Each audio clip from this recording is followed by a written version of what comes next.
Welcome to the podcast from the St. Louis Sportists, an occasionally smart, always irreverent look at sports in St. Louis and beyond. And now, your St. Louis Sportists. Hello and welcome to the podcast from the St. Louis Sportists. My name is Ron Cook, and I am joined by Joe Sperlin. Hey, good to be here tonight. Starting lineup's all here. Indeed they are. Doug Lansdowne. Yep. Glad to be back. Looking forward to a good show. Tom Mathis. Best thing I've heard all week is I'm part of the starting lineup, so I'm good. And Keith Farrell. Put me in, coach. Oh, I'm here. All right. Good deal. Hello, everybody.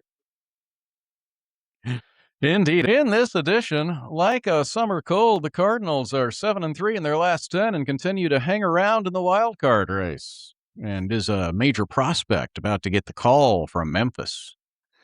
Major blow for St. Louis City as the team's leading scorer officially leaves the continent in the middle of a season-changing unbeaten streak. And the WNBA loses its collective mind. The St. Louis Sportists are brought to you by First Coast Steel Buildings. Jason and his team will take your project from design to completion with a family-first approach. Learn more at onestcoaststeel.com, and we'll hear more from them and Sandra Templeoff later in the show.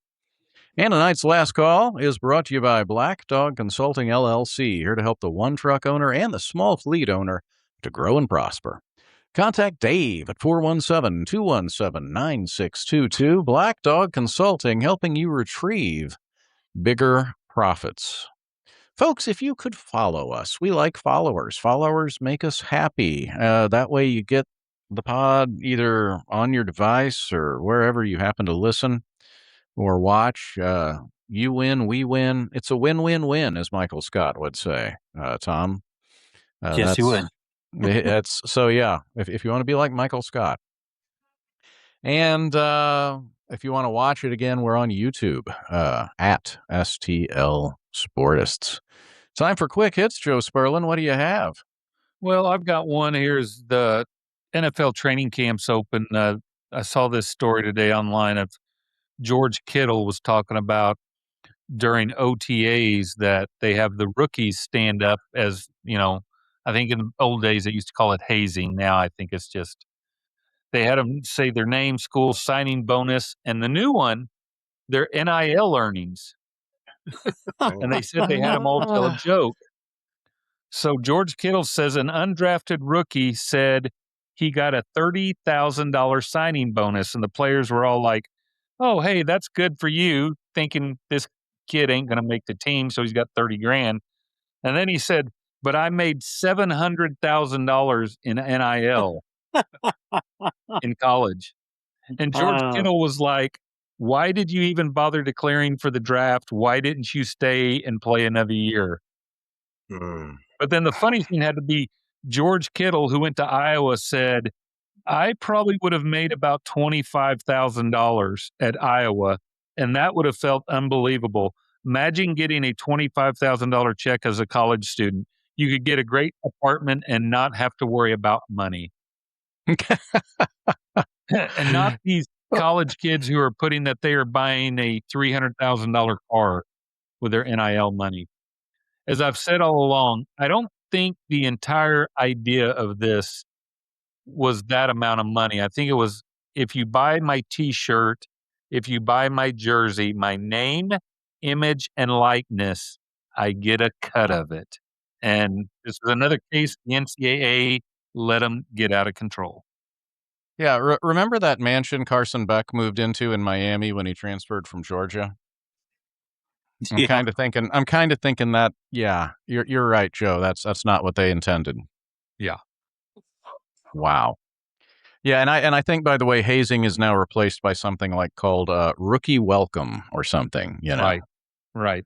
And they get to tell a joke. They don't make them sing a song. So it's like, hey, tell us a joke. It's not hazing. Right. Right. Hey, team council. What can we do to these guys and it not be called hazing? Yeah, not very much. Yeah. Very little. Doug, what do you have? This date in 1963, Stan the Man announced that he would be retiring at the end of the season. So, Mm-hmm. kind of a significant date in Cardinal history. Much like Lou Brock, he was having a renaissance season. He went out strong. He did. had a good 63, coming back from a disappointing 62. Yep.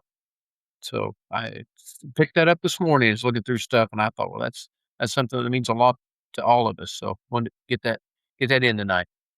Absolutely. Tom Mathis. So, the age that we grew up on KMOX, and we listened to the Cardinals religiously. For 25 years, we had Jack Buck and Mike Shen, and we had Bob Starr for a few years, Dan Kelly doing games. And we've slowly lost those guys. We have John Rooney, he's a good guy, great announcer. Ricky Horton, good guy. But with Cardinal TV, things have kind of changed with KMOX. Not sure if anybody's aware, but on the radio, the last couple innings over the weekend, they did not have John Rooney or Ricky Horton. On Sunday, it was Mike Claiborne, who claims is a great guy. Yeah, I love listening to him. And Joe Pott, who is the backup weekend sports anchor. Ricky Horton went over to the TV side to get ready for the post-game show. I saw him on there for a commercial. I'm like, what's he doing? He should be in the radio booth. And then I heard he wasn't doing the game. So the slow decline of radio and KMOX is very disheartening, in my opinion. Yeah, what happens if they go extra innings? I don't know. Does he run back over? That's a long run. Yeah. I saw Joe Pott post something about that, and I mean, I'm sure he's a very nice guy and gives to charity and is kind to pets and children, but I'm like, really? Yeah. I mean, don't we have anybody else that can do the post-game show on Cardinal TV? Yeah, I don't know. I just didn't understand it, so. I don't know. Keith Farrell, what do you have? Well, I was kind of scrolling through, seeing what kind of current baseball stories, football stories, what's gonna, pop out. And I don't know if you guys have seen this or not, but apparently Major League Baseball has made an effort. They were promoting a marketing campaign during broadcasts of the league streaming services that are trying to make it unacceptable for the top paying teams to have this huge payroll disparity. There's this campaign, it's called Level the Playing Field. Have you guys seen this? Yes, I have, actually. It's insane. And boy, if this doesn't scream lockout, what does? You're pitting teams against teams. You're pitting the top players against the lower tier players in terms of payroll. I mean, this thing, there's going to be an inside war. I have a feeling it's going to be a long lockout. Yeah. I got a bad feeling about this. So get your baseball in now, fellas, because I don't think opening day is going to be till the middle of another time. I'm just like, we may not see an opening day next year. No, my jaw dropped, Keith, when I saw that spot. I'm like, they're running this, really? Like it broke through the clutter, as we like to say in the advertising business. Ugh, it's crazy. Yeah. Well, for mine, since we've for heck the last 30 years or so, we've heard EA Sports tell us if it's in the game, it's in the game. So they had to add something that they're putting in Madden for the first time this year, and that is the tush push. How can you add the tush push to the game? Because you can't just call the play and hit the X button and then wow, it's an automatic first down. So they've added a meter similar to when you try a field goal. So they said, to the consternation of the 22 teams that voted to get rid of it last year, just short of the 24 that would have been necessary, the tush push will be in the game. So So also in the game right now are your St. Louis Cardinals. In the game a little bit more than we anticipated at 61-60, 7-3 in their last 10, up to third place. They're 13 and a half out, as we said last week. We don't care about that. The important thing is they are 3 games out of the wild card. Last week at this time, they were 4 games out of the wild card. Hey, if they keep knocking off a game a week, Doug Lansdowne.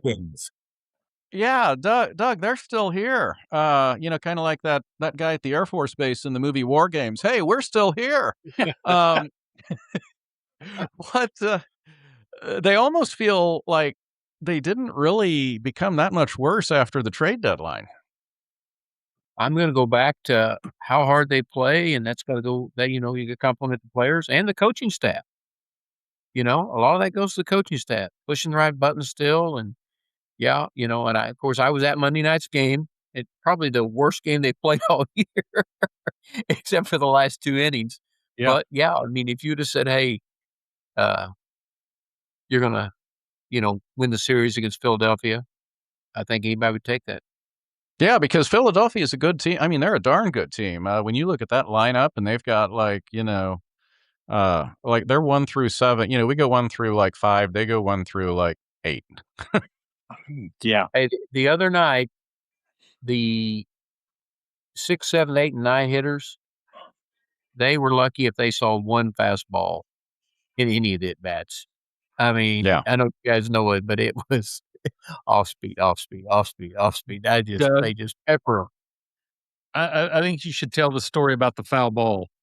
So it was, it was 6-2 there, and it was ugly. And just probably 5 rows in front of us, no, about 7, I guess, was a guy in a Gorman jersey. No, I like It was this a already. perfect foul ball, and it kind of hits his hand, and he misses it, and it goes back behind him. Well, there's a guy between us. I had my Willie McGee jersey on, and that guy had a Pujols jersey on, and he yelled, "Don't worry, you couldn't hit it with a bat either."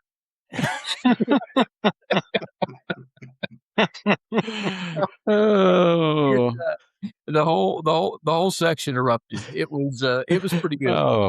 Oh my. Nolan, of course, in the minor leagues. Speaking of Cardinal minor league czar Tom Mathis, hey, Friday's kind of an important day because that's when people can come up and if they don't get too many at bats, it doesn't count against them for being a rookie next year. Do you think it's possible that we might see a certain slugger come up from Memphis this weekend? I think they will bring him up. I'm not sure that they'd bring him up to start in Wrigley. That might be one kind of thing that delays it. And then they go to Cincinnati. So maybe I was thinking maybe when they got back home, from this long road trip, that might be a good time to do it. And really, like I said, we've said is when they bring him up, he needs to play. He needs to be in that lineup. And right now, I mean, the outfield's playing pretty good. Church is batting 5th most of the time right now, and he's doing a pretty good job out there. And in left field, the new guy, Pereira, he's made 2 great catches already, and he's getting on base pretty good. So, I don't know. I just think that they'll wait, a few days. I think they'll bring him up here before September, but I think they'll wait until they get back home. So yeah, we're talking about Mr. Mr. Baez, by the way. We haven't mentioned his name yet. So do you think Nathan Church was squirming in that in his chair after Piero made that catch last night, which was an incredible catch last night? He probably was. And folks, if you didn't see the camera zoom in after he made it, he said expletive, yeah. And we were joking about how MLB Network would probably cut the highlight just before he did that. But yeah, that was a heck of a catch. And then he went deep later in the game. That wasn't bad at all. It was good. He's had a good week, and really the whole team has had a good week since the trade deadline. They've had a good response to it, and they've come out and played solidly. So I have a lot of hope for this team. Yeah, I do too. Keith, the only thing that concerns me is when number 32 goes out there. A number that used to be worn by a lefty named Steve Carlton is now worn by Matthew Liberatore. What are you going to do there, Keith? Well, he's bullpen. I think bullpen is written all over his future. I would love to see the young arm come up and take his spot because he just hasn't performed. I think he's had one good outing in the last 6 or 7, and that's just not going to cut it as you move forward. And when you look at where he has been successful, just put the guy in a position where he's been successful. You lost Romero, put him back in the pen. He's a long reliever, short reliever, however you want to use him. He's definitely a weapon out of the pen. Yep. And I want to go back. Tom, I think you may have heard this because I know you and I listened to one podcast in common. Can anyone tell me the highest paid Cardinal? Well, and I may have put this in the chat. The highest paid Cardinal right now? You did. Yeah. Yeah. So That's middle reliever. Yeah, that makes a lot of sense. Caleb Ferguson is your highest paid Cardinal on the staff right now. The guy who can't throw a strike to save his life at the moment. Oh, that was brutal. That was brutal. That was brutal. But you've got Kyle Leahy. My goodness gracious. I know that early in the year we were ready to give up on him, Doug, but he's nails every time he goes out there. I mean, and look what Palante did. And Dobbins pitched good the other night for the most part. I mean, he fielded that one and made a bad throw and stuff. But yeah, Leahy went out today. I didn't get to watch it, but he went. Did he go 6 today? No. 5. Okay. He was on a pitch count. Right. Yeah. Well, it was only 190 today, so that's pretty good out there. Yeah. I was getting ready to say that same thing. Yeah. You go 5 innings today, that's pretty good. And I'm just going to say, as someone that pitched in high school, what Dobbins did, if you have ever pitched at any level, you have done what he did, where you get a comebacker and you don't set your feet and you chuck it 12 feet wide, high, or away from the first baseman. And to see him do it at the major league level is just kind of like, yeah, I've been there. In Monday's game, I wasn't happy to see how he pitched, but he pitched through it. He may not have had his best stuff, and he didn't have a great game, but he pitched through it. That's what we're wanting out of these guys this season, and he did a great job. Yeah. Hey, Joe Sperlin, what if I told you that on the 12th of August, you'd be within 3 games of a playoff? What if I told you that back before this season started, when everyone was predicting gloom, doom, and a 90-loss season? And there was no trade for a veteran to come in, a solid pitcher or a solid veteran, that it was with a pretty young team. I think, you're kind of disappointed maybe if things don't go well. But, yeah, I don't know if anybody would have expected any of this. No. And still be going here with what, a month, 6, 7 weeks left, 7 weeks of the season. 3 games could be a weekend. Yeah. In Chicago. Yeah. or 5 games in Cincinnati next week. That's true. Yeah, they still have one of the easier schedules of the remaining games. So, man, stranger things have happened. And Keith, how about Burleson? My gosh, yeah, he's an RBI machine all of a sudden. It's amazing to watch this guy play day in and day out. What's he got? He's got 84 RBIs right now. Was he a 20 home run guy yet? 19, I think. 19, yeah. Whew, I tell you what, I like the way he came into the season with a purpose. He came in a little bit trimmed down, shorten his swing, and he's playing good first base. And I tell you what, he's done everything and more. And can we say we've got the first baseman of our future right now? Hell, you can't say no right now. He's going to be a 100 RBI guy. Well, and I think if it wasn't for the labor situation, that he would be next up for an extension, because I think his price is only going to go up. And Tom Mathis, I will say that when I look at him, he does look like he was a big winner the night before at the CMAs. Couldn't you see him? He does, yeah. And Couldn't you? I bet he's got some cowboy boots, and he probably fits all the stereotypes. So yeah, I would. My favorite is when I think I've seen this about once a series, maybe once a week, when they'll have the big shift on him and he'll try to bunt one down the third baseline. And the way he runs is classic too. That chest is out. Yeah. It's a great sprint down to first base. It's go back to our earlier theme. It's almost like a video game. It's almost like the old RBI baseball when the guy would run. Yeah. Doug, you around the league, you mentioned something that I had not seen, which was an incident between the Blue Jays and the Red Sox. And we always say that if you watch a baseball game, you may see something that you have never seen before in your life. That was something I'd never seen before in my life. I just caught bits and pieces of it Monday night, and then Tuesday I watched the whole thing again. So, but I don't remember who it was, but there was a guy who talked about how he had played with Chad Tracy, and he said that's the smartest teammate I ever had. He said he knew the rule book in and out. He goes, he wasn't that fun of a guy to play with or be around, but he was the smartest teammate I ever had. And I thought it was funny. He goes, well, yeah, I knew the rule. Yeah. And folks, if you have not seen this play, let's just say there was some confusion on how many outs there were. The scoreboard was wrong. Yes. That's what started it all. The And they changed scoreboard. it while that ball's hitting the air. They changed it. I have learned so much through this. The people that manage that man the scoreboards in the stadium are provided by MLB and their hourly employees. I did not know that. Wow. I did not know. I figured they were home team employees. Yeah.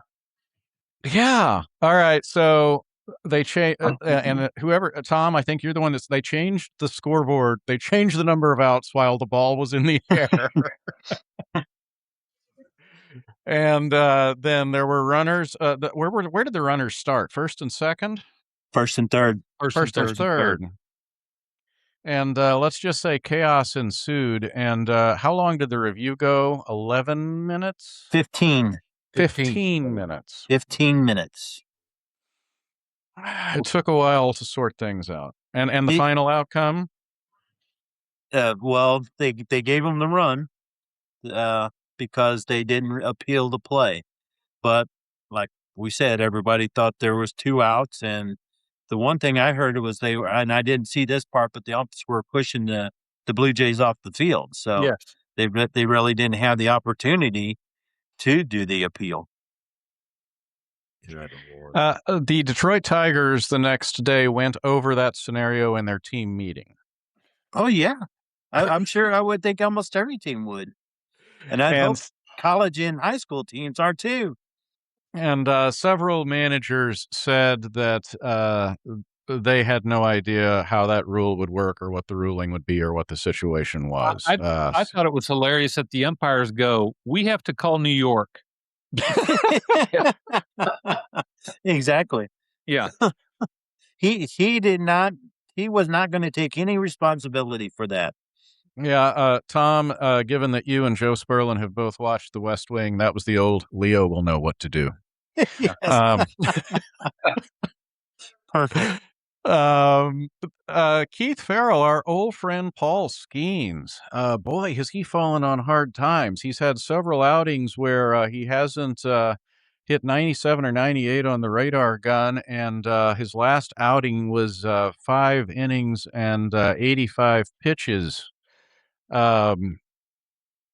They also said he's put on a little weight in the off season. Is this one of those things, you think this is a localized case, or do you think that we're starting to say, hey, you can't throw 100 miles an hour for several years in a row and still be okay? Yeah, I think that's exactly it. There's only so many miles on that arm. I think, what's his name? Who's that doctor? Andrews.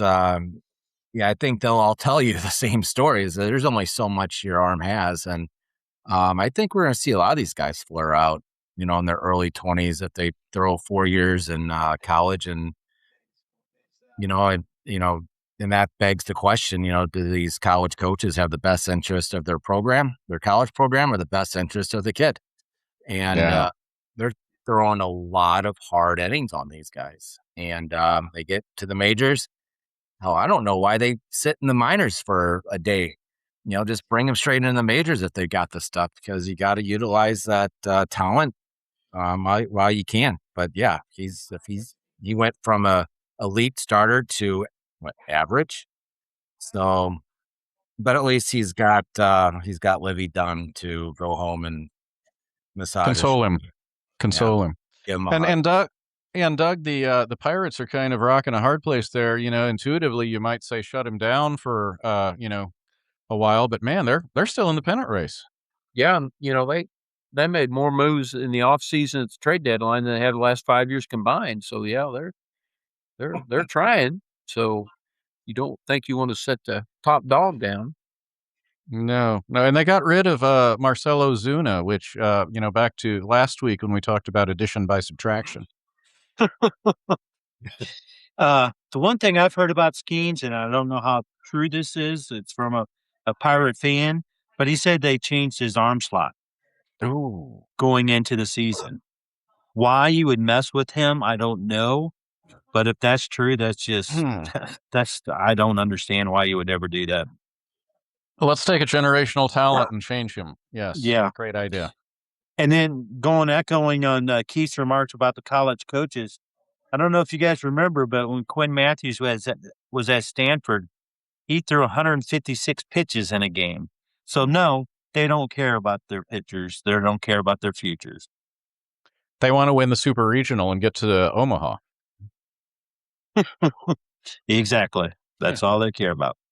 MLB correspondent at large Joe Sperlin, what has caught your eye recently? Hey, American League, you're talking about a playoff race. 7 teams for one spot are within 4 games out. National League, there's 8 teams within 6 games for 2 spots. The Rays continue to win, have won 8 in a row. The Red Sox have come back to earth, lost 4 in a row. And those damn Cubs have won 8-2 the last 10. And Detroit, once they got rid of that hack Skubal, they're 8-2 in the past 10. So it's crazy after the trade deadline how that seems to impact the psyches of some teams, Yeah, it's probably the deal of, hey, we know he's going to go, he's gone, let's all play relaxed baseball, and next thing you know, they're winning games. Yep. Yeah. Well, and I was watching a little bit of the Red Sox this past weekend, and who'd believe the team that kind of upended them was the Athletics of all, in Fenway. Yeah. Go figure. To quote the late John Sterling, baseball's a funny game, Susie. They run the bases like a bunch of drunks, Susie. So speaking of the Yankees and everything, we're going to take a little revisionist history because, we all talked about who we thought might be in the World Series before the start of the season. We're going to quickly fire through who we think our World Series teams might be and our world champion now that we're, 2/3 of the way through the season, at least. Mm-hmm. So, Coach Joe Sperlin, who do you have as your World Series teams and champion? The last thing baseball needs is it to be the Yankees and the Dodgers, so I'm not going to say that. And the last thing Fox wants to happen is the Brewers and Tampa Bay, so I'm going with the anarchy. And the only reason I'm going to go with Milwaukee is because of the Miz, and I'm not for sure if I could name one Tampa Bay player, so there you go. I like that. And your champion will be? I'm going to go with the Miz and the Brewers. Okay. Oh, big time in Milwaukee. By the way, Jason McIntosh, one of my neighbors here in Crestmont Circle, he and his wife went up to Milwaukee, and they told this story. They went to the game, said it was a nice stadium, but his wife said, can I get extra cheese on my nacho? I'll pay extra. And the lady said, honey, you're in Wisconsin. We never charge extra for cheese.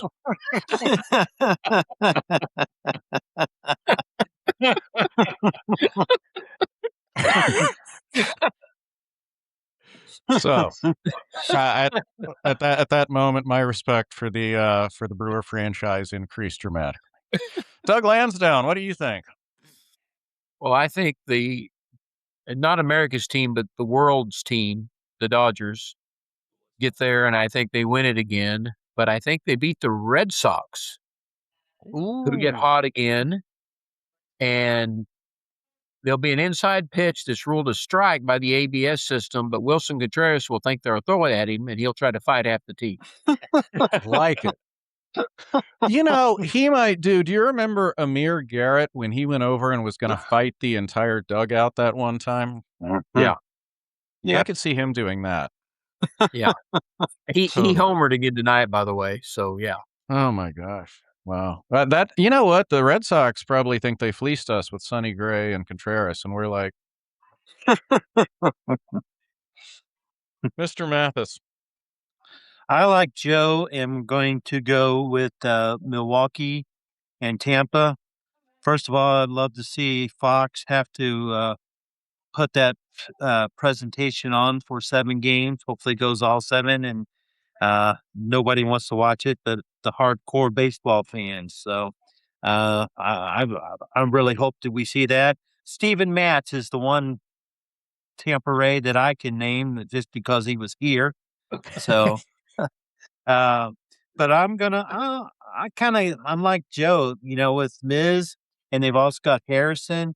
I mean, I think their starting pitchers might be a little bit deeper, so I'll go with Milwaukee.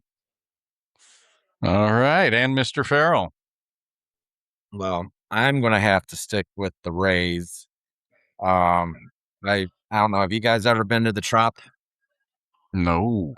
I've watched about 5 games down there. Every time the Cardinals came into town, when I lived down there, I was able to catch a game. So yes, and I'm looking at the Rays roster right now, and I don't think I can name a Rays player right now. So Junior Caminero. Yes. Yeah. Yep. Junior Cabanero, Taylor Wells. I mean, these guys, they have two players hitting over 300. Chandler Simpson. I'm sorry. Cabanero has a 4.8 WAR. So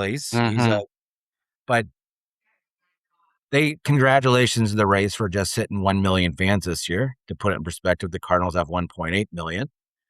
So yeah, I think this is a screw you baseball moment, and I'm going to say Rays and Brewers, and the Rays are going to win. Does James the Cat have a pick, Doug? This is Boots. No, it's Boots. Okay. For mine, I'm going to go with Toad the Wet Sprocket, who had the song "Something's Always Wrong," and I think this is when the labor stuff is going to come into play, and nothing is worse than when it's 2 teams that you both want to lose. And so I'm going to say it will be the Cubs and the Yankees. The Fox network will be happy, and I will root for the asteroid. And the Yankees, well, we'll go back to John Sterling again. Yankees win. Just for no other reason than it's one of those things where you look at their lineup and you'll go, how are they winning these games? But they've called up some of their prospects are up, and I was just watching them during the when they played the Cardinals, and I'm like, man, these guys are about, we're catching them at the right time, because I just feel like they could go on a roll. But we'll see. That's a tough division. If they get Judge back. Yeah, if they get Judge back with what they've got, and the ghost of Giancarlo Stanton, my goodness. And on that note, it's time to hear from the good folks at First Coast Steel Buildings. When we come back, as we've said, wild times in the WNBA and a major, not necessarily good change for St. Louis City. All that after the break. Are you in the market for a barn dominium, house, garage, man cave, carport, or hobby shop? Wondering how to get started or where to go? Whatever you are looking to design, look no further than First Coast Steel Buildings.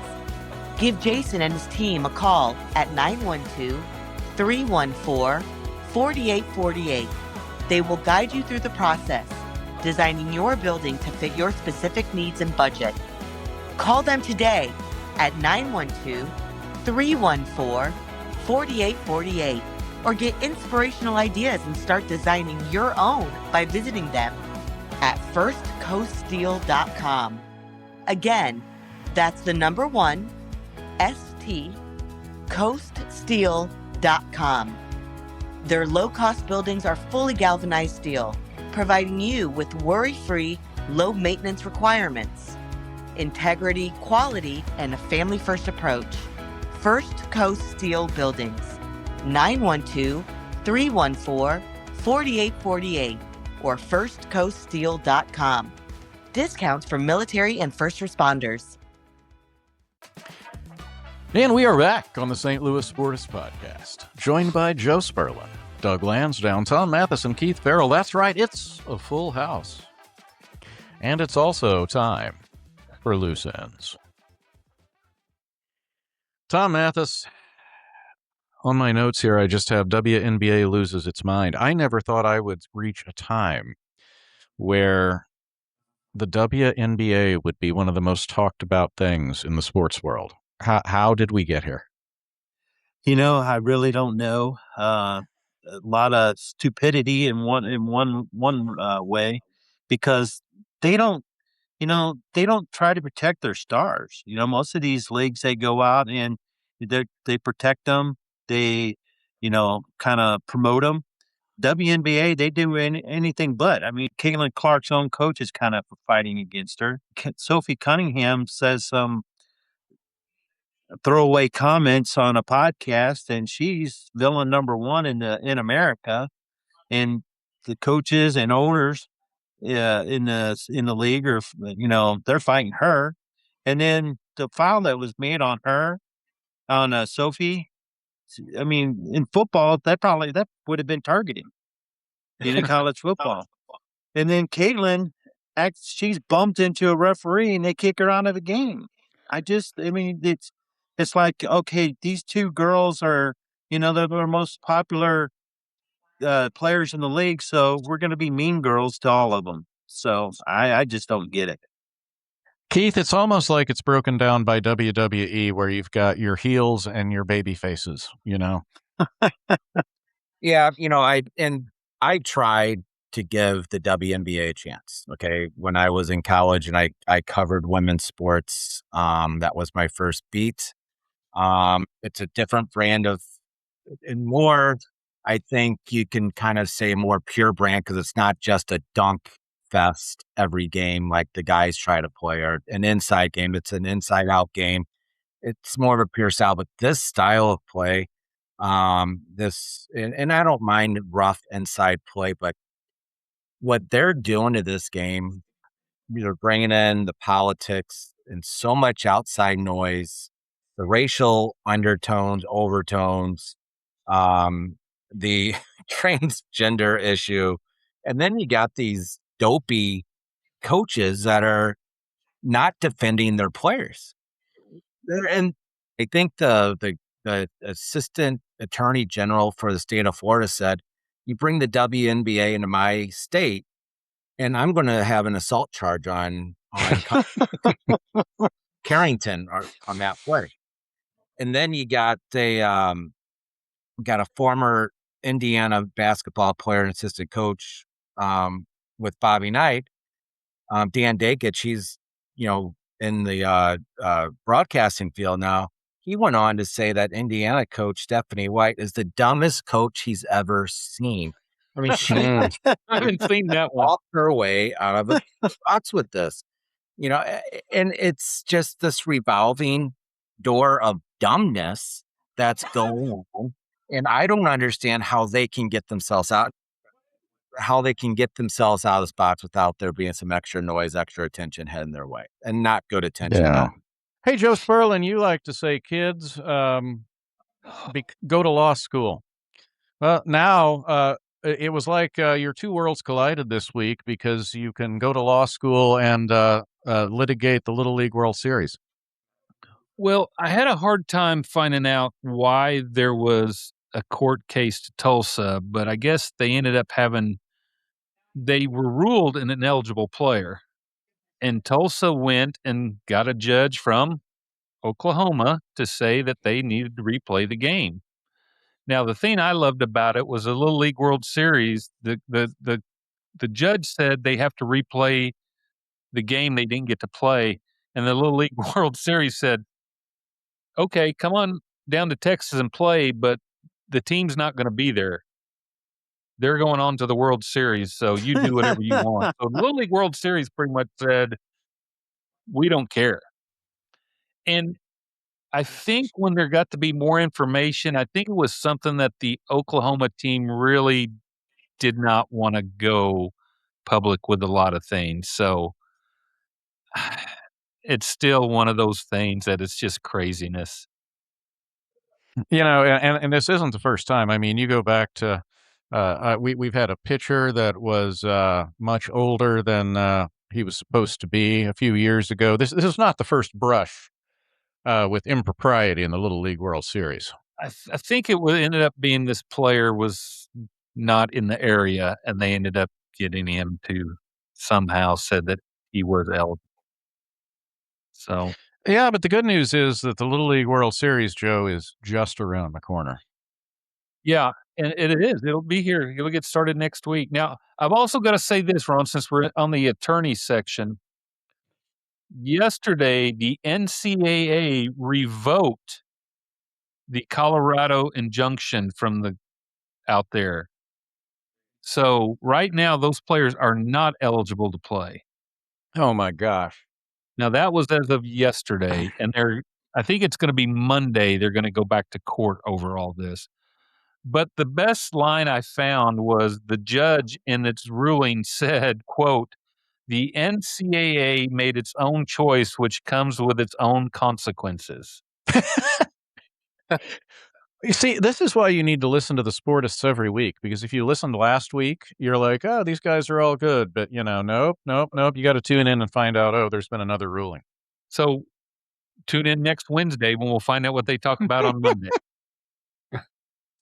That's pretty much the case. Hey, Keith, the Buffalo Bills unveiled their fabulous new stadium on Saturday night for a scrimmage, and it went perfectly, didn't it? Oh, yeah. Yeah, so when I was given the assignment to say, hey, look into this, here's what I found. Get comfortable. The number one issue was limited view seats all over the place. Now, their virtual tours did not have the site limits. Their ticket reps said that they would not have site limits. They damn well knew they had site limits. Okay. The Jumbotron, I hear, is smaller than some high school stadiums. So they're just going to call it a Tron. Yeah. By the way, Tom, back to Michael Scott again. I heard someone compare the Jumbotron to Michael Scott's plasma TV that he had in his apartment. Oh man, There's they no trade the Jumbotron. That was that old Fallon. it's available. Yeah.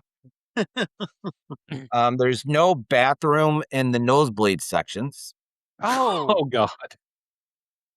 There's all the parking is prepaid, so there's no cash, no credit card. So you can imagine that poor guy who rolls in with a fistful of cash or a wallet full of credit cards. He's going to be wheeled right out. The wind is still going to impact the field level play, which that was a big thing. That was a big thing. That was a big talking point. That meteorologists were all involved in this stuff. The fan coverage in the lower bowl, you're still going to get wet. I mean, that was another thing about having a covered stadium in this. There's a standing room only section in that stadium that is obstructing the view of people behind them. Way to go.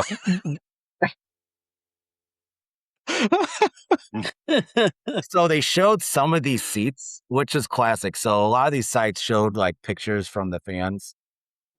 There's some seats you can't see the end zone. There's some seats the obstruction is out of control. It's pretty fascinating to see.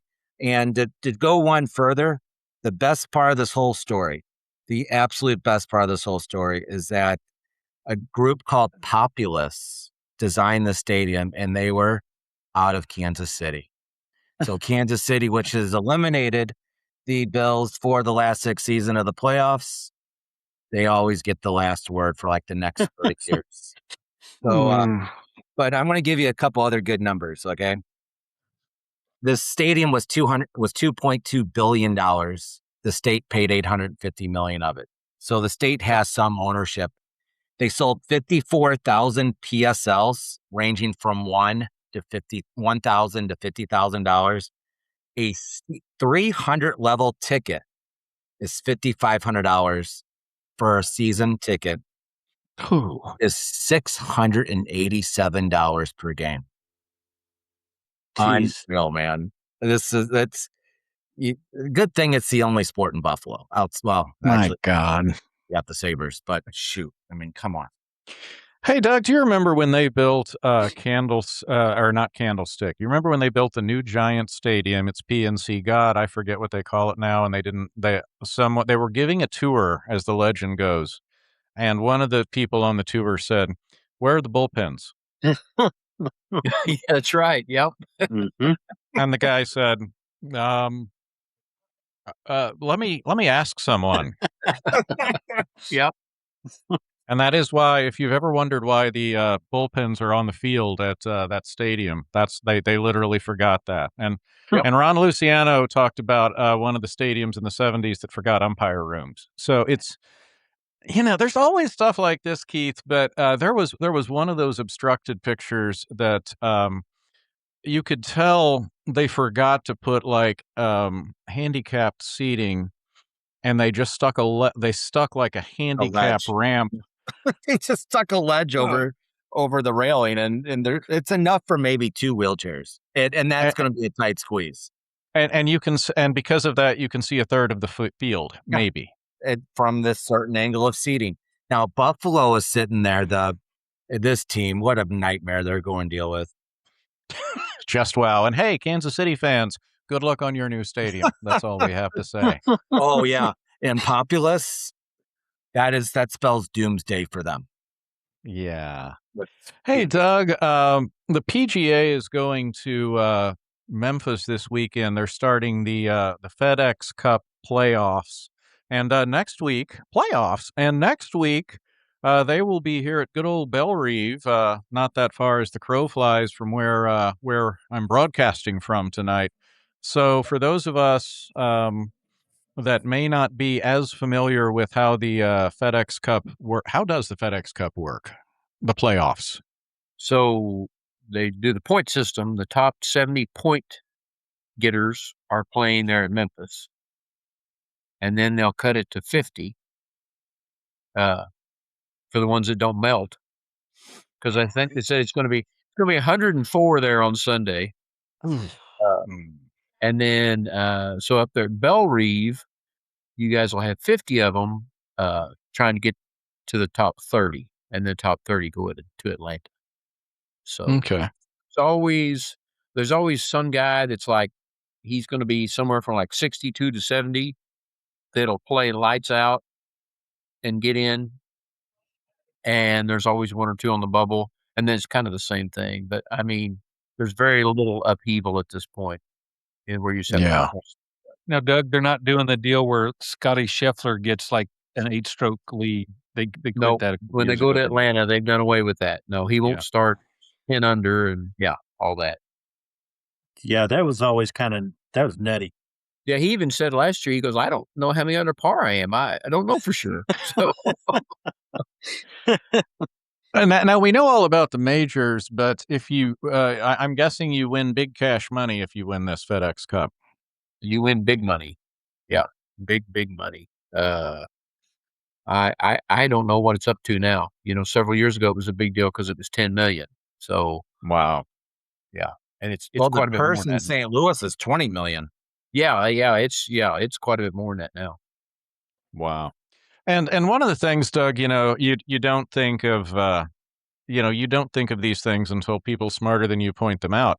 But they were talking about if you're going to the event here in St. Louis, this isn't like a tournament where you've got 100 guys to follow. If you've got 50, well, that's a lot easier tournament to follow as a spectator. If you're in the gallery, 50 golfers is pretty easy to follow.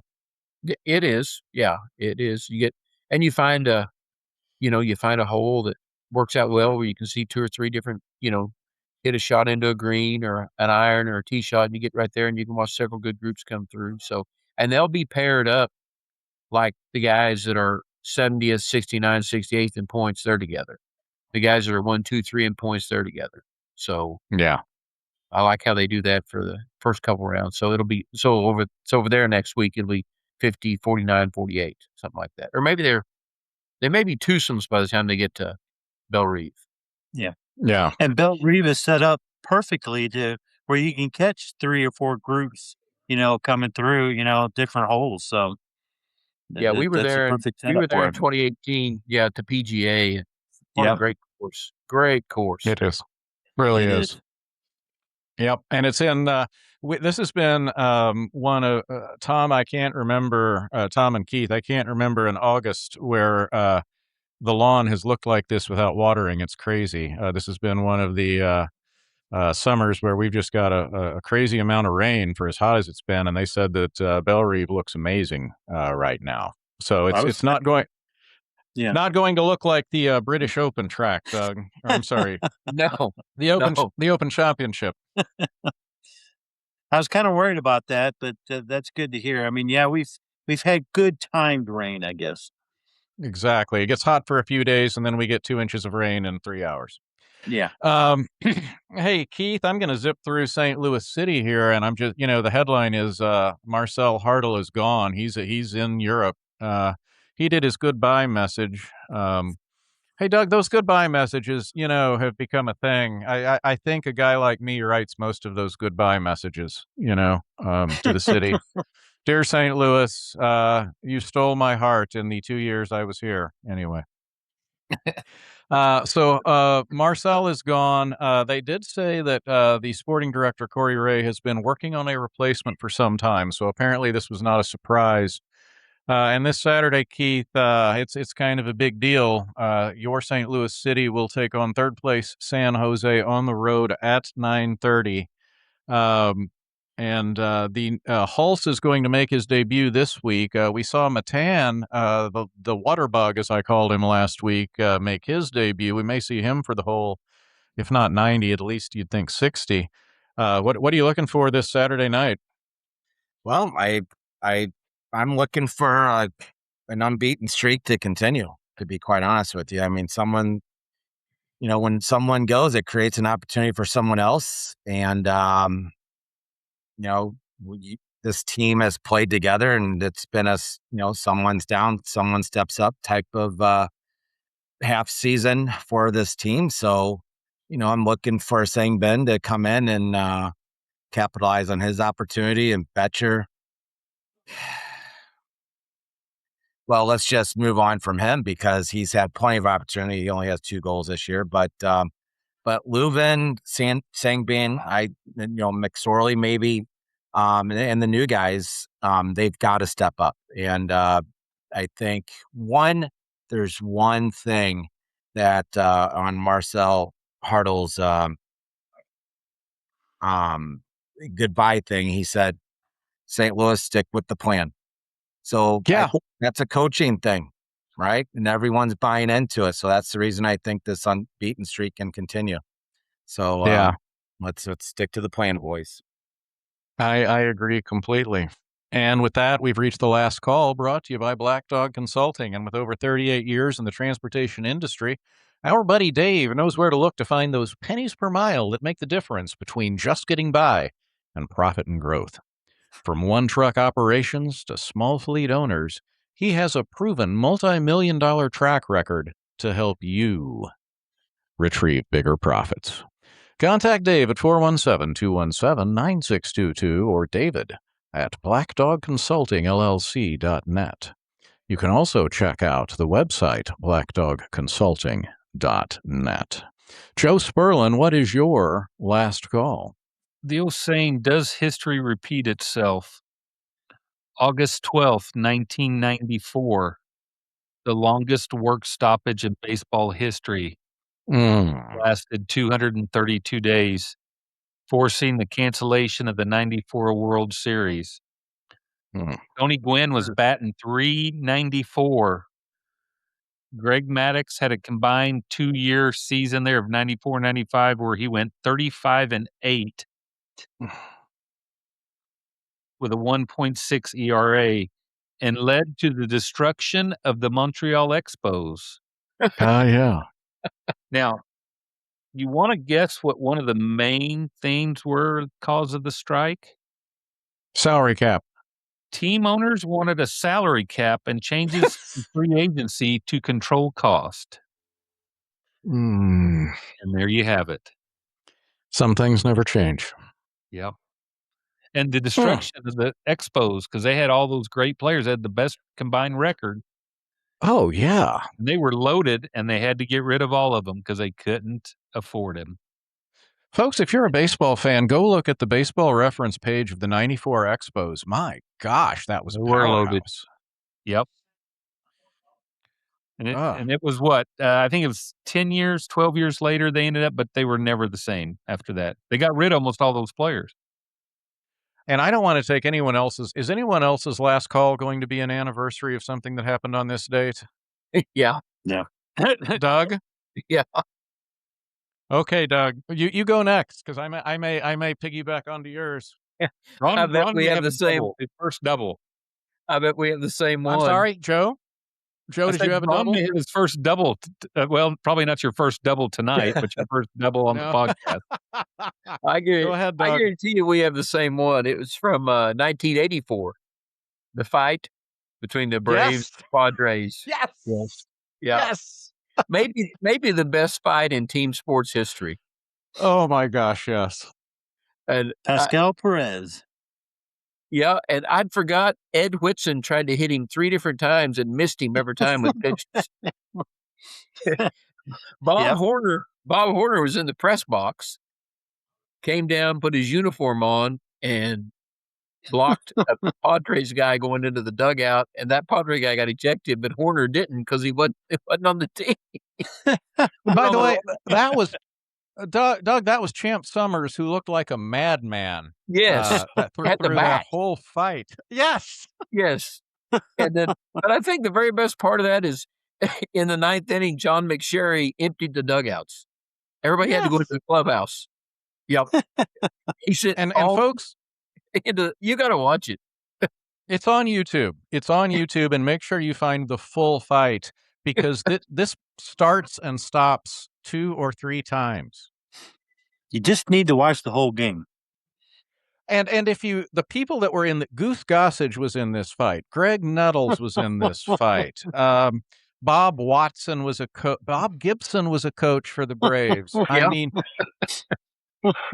some heavy and fans jumped into it, and the Atlanta police got involved. I mean, this is so. Our old buddy from Ava, Debbie Day, she asked me one time what was the greatest fight in the history of baseball, and she swore that I would say that it was the Cardinals Reds a few years ago, the famous Johnny Cueto fight.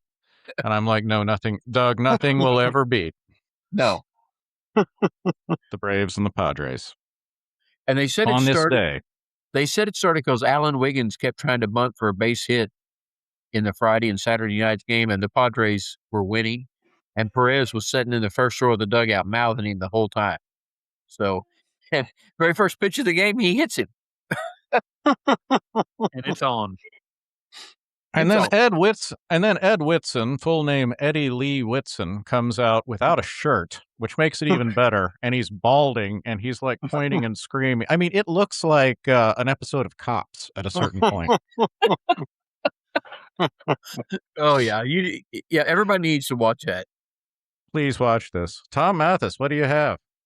So I wanted to kind of go over the 5 pitchers the Cardinals have got for Wilson Contreras and Sonny Gray. Richard Fitz had a great spring training, but then he got hurt, knee injury, so he's on the IL.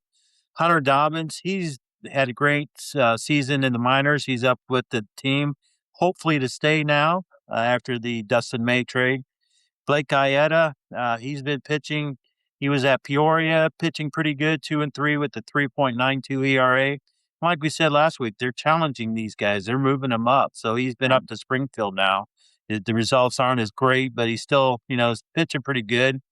Brandon Clark, he's way down in low A, but man, he's got an arm apparently, and they moved him up a little bit up in A ball. So, and then I'm not even going to try his first name, but Fajardo, again they challenged him. He was at 2-5 at Peoria, 4.0 ERA, 1.34 WHIP. So yeah, pretty good WHIP. So.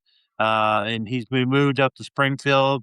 First couple games have been a little bit rough, but they're getting these opportunities, and I think all 5 of these guys are going to be some welcome additions a year or 2 down the road. And Brandon Clark happened to sling one up there at 103 miles per hour. Yes, he did. Yeah, so he's pretty impressive. So one last thing, I do want to take a moment of silence. Our buddy Miles Michaelis got released today, so I think he got DFA'd. So I think we need to have a moment of silence for Miles. Him and his weak contact. More time on his boat. And I was thinking the other day, it was pretty funny that he signed with Washington because they're right up the road from Jupiter in spring training, so he wasn't going far. Oh, no. No. Like I said, lots of time on his boat, which which apparently he talked about a lot. So, Keith Farrell, what do you have? Well, nothing like what you guys had, that's for sure. Holy smokes. Yeah, just getting ready for some fantasy football. Starting to look at some of the things going on, and then we hear that our Missouri's own Luther Burden got involved in a traffic accident in the end zone and hurt his groin. So he's going to miss the preseason after having a pretty steady and pretty promising into the 2025 campaign. Poor guy, hurts his groin, going to be out. So for the fantasy owners, he might be have a little bit of rust on those first couple weeks numbers. So yeah, poor guy. Yeah, I don't know what it is about those Mizzou receivers in the NFL. You hope for the best, but I have a feeling he's of all of them, he's got the best chance to kind of break through. Yeah, I think so. He just needs to, like everyone else, just stay off the IL. Yes. Well, I'm going to stay in Chicago for mine, Keith, and that is last night. On a Tuesday night in Chicago, the White Sox drew 40,000 people. How do the White Sox draw 40,000 people? Well, I like to follow giveaways. We've talked about the George Costanza bobblehead. We talked about the item at the Dodger game where you could buy the $70 Ohtani refillable cup.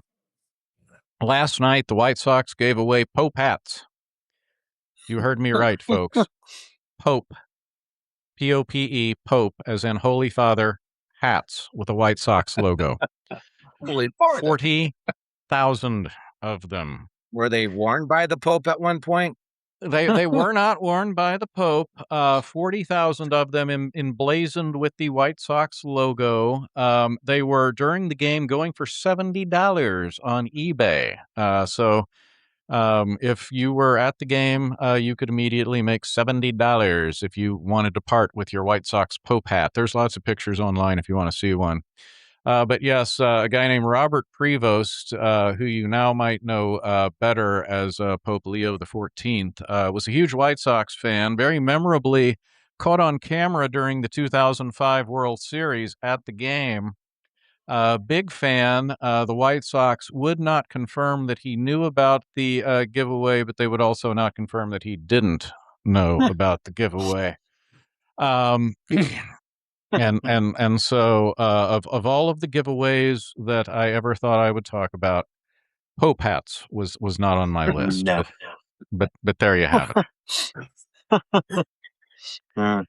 And so with that brings to an end this episode of the St. Louis Sportists Podcast. We'd like to thank all of you for joining us, and we would like to thank Joe Sperlin. Thanks, guys. Glad to be here and visit with you guys. Good night. As well as Doug Lansdowne. Who would have thought we talked about the last concert of the Eagles and the Pope in the same night? Yeah, good times. Didn't see that coming. Tom Mathis. And